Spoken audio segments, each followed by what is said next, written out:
बिस्मिल्लाहिर्रहमानिर्रहीम। जमात नहम में आज आपको गवर्नमेंट के तरीके से ख़त लिखना बता रही हूँ। सबसे पहले मैं आपको बताऊँगी कि ख़त होता क्या है।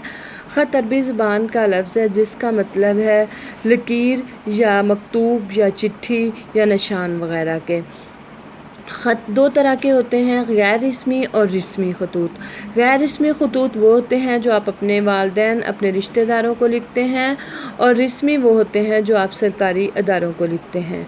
तो आज मैं आपको गैर रस्मी ख़त या ज़ाती ख़त लिखने का तरीका बताती हूँ। ख़त हमेशा दाएं जानिब से लिखना शुरू करते हैं। नंबर 1 पर है पता। पता में आप लिखते हैं इम्तिहानी मरकज़। इम्तिहानी मरकज़ आप लिखेंगे, लेकिन कमरा इम्तिहान नहीं लिखेंगे। कमरा इम्तिहान जो है वो गवर्नमेंट के पॉइंट ऑफ व्यू से गलत है।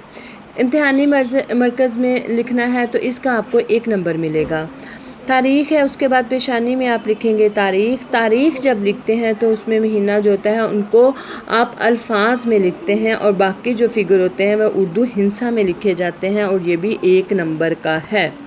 उसके बाद है अलकाब। अलकाब में आप लिखेंगे, फ़र्ज़ करें आप अपने वालिद साहब को ख़त लिखते हैं, प्यारे अब्बू जान या मोहतरम वालिद साहब, इस तरह लिखते हुए आप हरूफ़े निदाइया का निशान लगाएंगे। ठीक है, ये भी आपका 1 नंबर का है।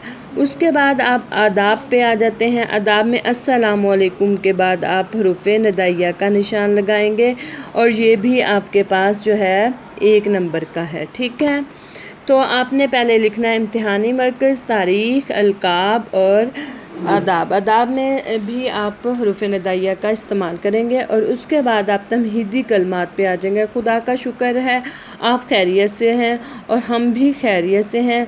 ख़त लिखते हुए हमेशा डायरेक्ट ही अपने असल मद्दा की तरफ नहीं जाते।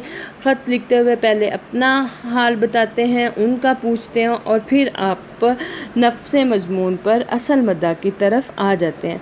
फ़र्ज़ करें कि आपकी मौजू इबारत या आपको जो टॉपिक दिया गया है वो ये है कि आपने अपने इम्तिहानी कारकर्दगी बतानी है, तो उसके लिए आप बताएंगे कि मैंने फ़र्स्ट पोजीशन हासिल की है, मैंने कामयाबी की पहली सीढ़ी जो है वो तय कर ली, और आहिस्ता आहिस्ता बाकी मुश्किलात भी मेरी दूर होती जाएंगी, और मैं आपकी दुआओं से जो है वो कामयाबियाँ हासिल करता रहूँगा। इस तरह आप लिखते लिखते नफ्से मज़मून के बाद असल मद्दा लिखने के बाद अब इख्तितामी कलमात पे आ जाएंगे। इख्तितामी कलमात ये हैं कि आप लिखेंगे कि आपकी बाखैरियत वापसी के लिए हम सब दुआ गो हैं, यानी कि आपके फादर जो हैं वो वालिद साहब जो हैं किसी और मुल्क में रहते हैं। ठीक हो गया।